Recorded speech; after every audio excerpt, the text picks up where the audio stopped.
Recently, Belgium was victim of another terrorist attack on the 29th of May in Liège, when Benjamin Herman, a Belgian citizen, killed 2 cops, 1 citizen, before taking hostage a woman in a school, and was later killed by the police intervention forces.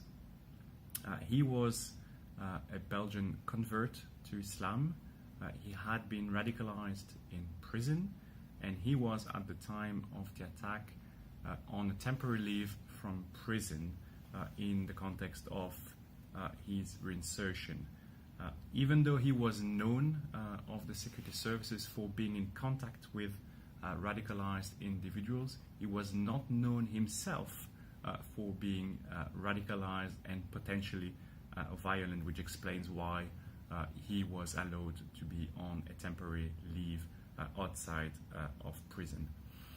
Now, this attack in Liège highlighted some of the key security challenges and concerns of Belgium in connection with terrorism. First and foremost, the fact that he was a Belgian citizen, a convert to Islam, highlights the fact that Belgium indeed perceives the main and most imminent threat from terrorism as being domestic and not one coming from outside.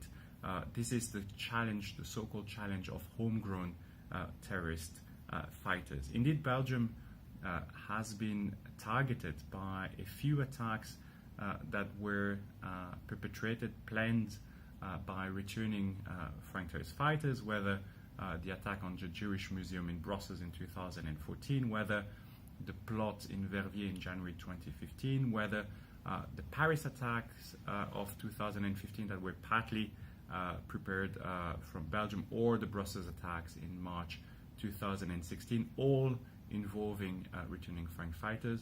Still, the security services were mostly, during that time, concerned and remain mostly concerned with the challenge of homegrown terrorist fighters, which is a particularly difficult challenge for the services, in the sense that detection, in the absence of the travel dimension, detection is much more complicated.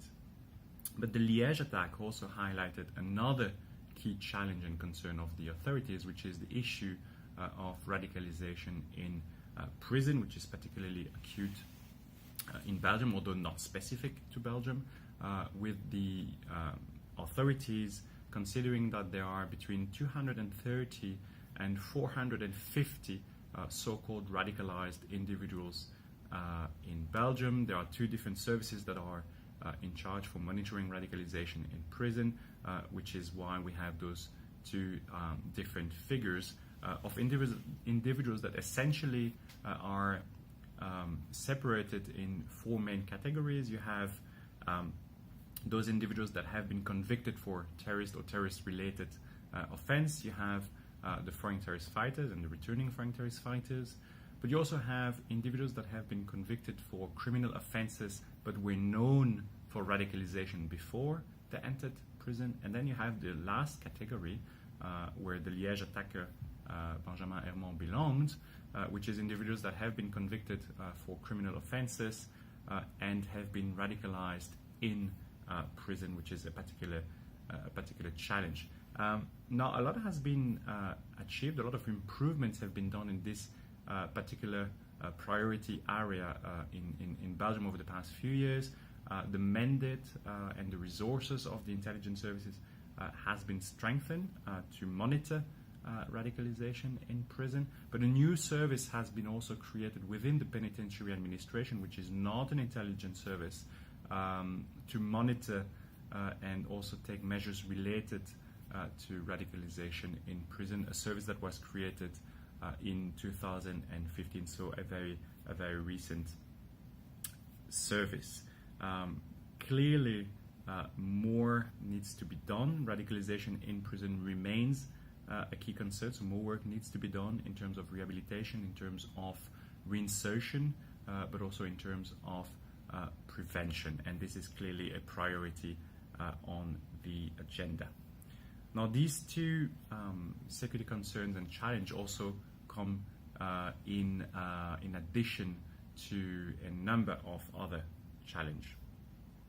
One is the issue of returning foreign fighters. Now Belgium has already 125 foreign fighters that have returned to Belgium, but there's also still around 280 Belgian foreign fighters in Syria and Iraq, probably half of them dead, but to be confirmed, and so probably leaving around 140 individuals that are, some of them in detention, some of them still fighting, some of them wandering around, some of them have fled to other jihadi territories, but a number of them that could still potentially return now that the caliphate has fallen. And indeed, monitoring these individuals that are still there, monitoring their whereabouts, is a key concern, a key challenge for the Belgian security services. Now, the fate of those that have already returned is also another priority for the services. There is 125 of them that have already returned, and some of them are still in prison. Some of them have already exited prison. So whether in prison or whether outside of prison, they need to be continuously monitored. They need to be continuously followed by various services, security services, but also social preventive services, and that obviously requires a lot of work. There's also concerns of what these individuals could do, whether in prison, and again, there is a fear that returning foreign fighters may act as recruiters, may act as magnets in prison for other radicalized individuals, or for potentially radicalizing and even converting other individuals, but also what they could do after prison. So will they renounce their ideology? Will they renounce violence after their rather short stay, for most of them 3 to 5 years in prison? It's still a big question mark for the Belgian authorities. And I would say a third and last key challenge is the issue of children. Belgium has still 160 children with Belgian connection in Syria and Iraq. Some of them are in detention or refugee camps in Syria and Iraq. Some of them are still with their parents. Some of them are wandering around. Some of them orphans. So it's unclear really at this stage how many of them will come back, but the authorities have to prepare for the return of some of these children, but also, perhaps more importantly, have to prepare for repatriating some of them. And this is indeed one of the big debates, one of the very political debates that is currently animating Belgium. Now, I would say paradoxically, the Liège attack appears in the context of lower threat level. Indeed, our fusion center, the coordination unit for the threat analysis, CUTA, had lowered the threat level from 3 out of 4 to 2 out of 4 in January. And it may sound a little bit paradoxical that an attack occurs in this context and that the coordination unit does not decide to increase the threat level in the aftermath of this attack. But this is actually because this lowering of the threat level is based on a very specific methodology, on a very specific analysis, whereby structural causes of terrorism and radicalization are deemed, assessed to be lower. The authorities receive less signals of terrorist intents.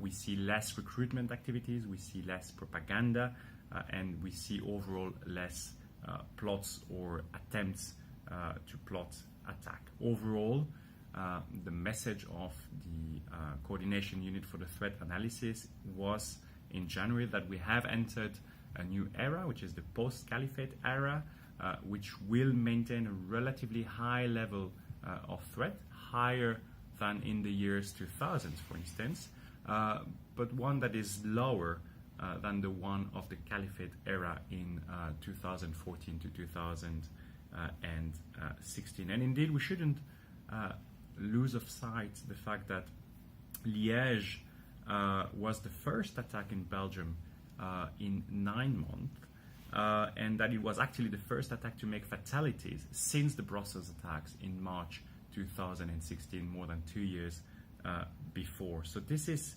not indeed the end of jihad. This is not the end of the jihadi threat. More attacks or attempts of attacks will continue. There is a jihadi scene in Belgium that pre-existed, that has been strengthened by the Syrian phenomenon, and that will remain afterwards.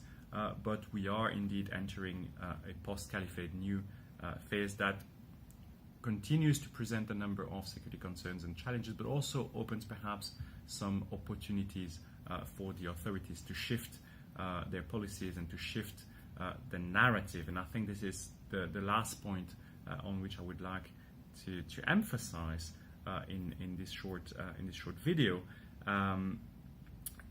Overall, everyone in Belgium recognizes that we are confronted to a long-term challenge. We are in for the long game, and as we are now in a phase of relative respite, it is time to do more and not less.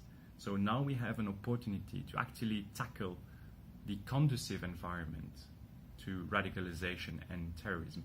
Now that the services are under a little bit less pressure, so they have to follow or to monitor perhaps less individuals, and they have perhaps more possibilities to focus their efforts and energy and resources on this conducive environment to radicalization and terrorism. And this is indeed important to remember, that Belgium has traveled a long way in terms of CVE efforts to develop a real CVE policy and CVE strategy over the past 4 years. Prevention policies in Belgium virtually did not exist 4 years ago, and now there is a real prevention policy in Belgium. But still more could be done, particularly in terms of primary and secondary prevention.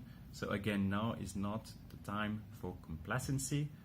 We may well have entered a new phase in the threat, but again, this is a threat that will remain with us for many more years, and so again, no complacency and more is required.